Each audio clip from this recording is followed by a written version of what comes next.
Washington and Lee University's women's lacrosse team knows what it's like to taste bitter defeat. It happened to them last year when they lost in the third round of the NCAA tournament to Ithaca College. We've had a lot of team meetings, and we decided that what happened last year is not going to happen again this year. Like, every practice we work 100%, we fail at 100%. Schwab ended last season as the team's leading scorer with 69 points. She tallied 35 goals and 34 assists. Schwab finished the season earning second-team All-America. It's really not about just scoring goals and assists. It's about making sure the team works together well and giving the younger girls a leader. As an upperclassman, I have to make sure I know what plays are happening and set a role model, be an example.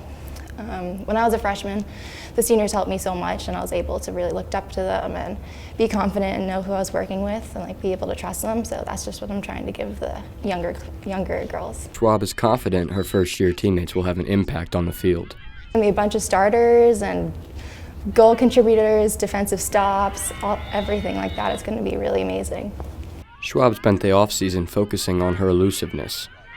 So I've been working in a lot of dodges that I don't normally do, like roll dodges and trying to go left more, feed from the back. My dad was my coach for a lot of my life, so he's always trying to help me out and coach me. And over this break, we were working on all my roll dodges outside with him. So we're just really going to try and focus on the stuff I don't do well on and try to just become a better player. Last year's COVID-19 restrictions limited the team's ability to travel to games. This season, they look forward to rekindling matchups with out-of-state rivals. I think it was because throughout our year with COVID, we weren't allowed to play any teams outside of Virginia.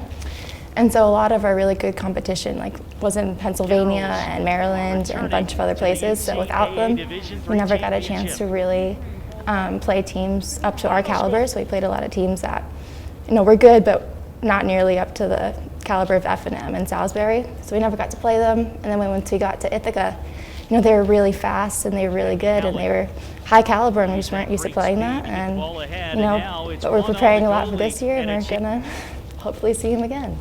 The women have losing records against two of their season's toughest opponents. They're 5-11 against Salisbury and 6-16 against Franklin and Marshall all time. It just means our whole speed of play has to become stronger and faster and make sure we work really cohesively as a unit to make sure we get those clears and be able to ride up our attack.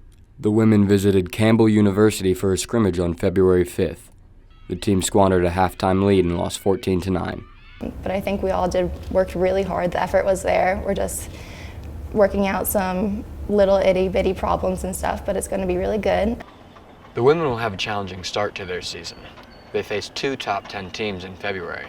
Their next game is tomorrow versus number 7 Franklin and Marshall on the road. With the Rockbridge Report Sports Edition, I'm Seamus Waters.